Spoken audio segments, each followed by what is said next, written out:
بسم الله الرحمن الرحيم. الحمد لله والصلاة والسلام على رسول الله وبعد. الحاكم في الإسلام من المفترض أن يقوم على مصالح الأمة وعلى حراسة الدين، وإذا حاد الحاكم عن هذين الركنين الكبيرين حراسة الدين وسياسة الدنيا به فمن حق الأمة أن تراجعه، فإن أبى فوجب على الأمة أن تقوم بعزله، وهذا مقرر في الفقه السياسي الإسلامي وليس عليه خلاف.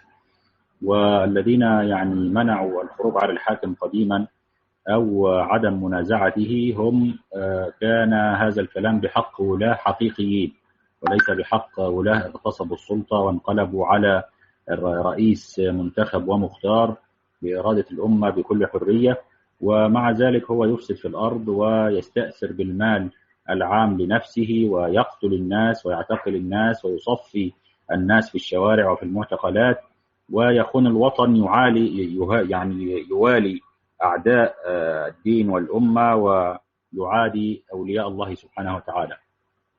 فالشائعات التي تتحدث عنها وزارة الأوقاف هي لم تعد شائعات الآن، هي حقائق دامغة ومعروفة، واعترف بها هذا المجرم السفاح نفسه وقال نعم حدث هذا وكذا وكذا، فهي ليست شائعات. والثقة المطلقة لا تكون إلا في الله سبحانه وتعالى ورسوله صلى الله عليه وسلم. لا ثقة مطلقة في حاكم ولا ثقة مطلقة في جيش ولا شرطة، وإنما الثقة المطلقة في الوحي الإلهي فقط. الحاكم إذا أخطأ يصحح له، وإذا عوج يقوم، وإذا انحرف وعارض وظائفه التي يجب أن يقوم بها يجب أن يعزل هذا الحاكم. وطبعا بالنسبة لوزير الأوقاف المصري معروف أنه رجل مخبر لأمن الدولة من قديم، من أكثر من 20 سنة، وعلى هذا الأساس تم اختياره لهذا المنصب.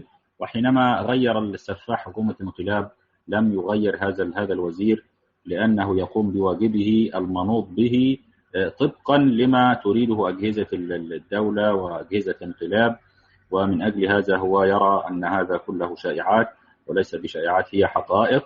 ويجب على الحاكم أن ينزل على إرادة الشعب، حينما يقول له ارحل فيجب أن يرحل حتى لا يحدث في البلد ما لا تحمد عقباه من إسالة الدماء وإزهاق الأرواح والحرب الأهلية. على السيسي أن يرحل وعلى هؤلاء أن يرحلوا لأنهم جاءوا بطريقة غير شرعية، والله أعلم.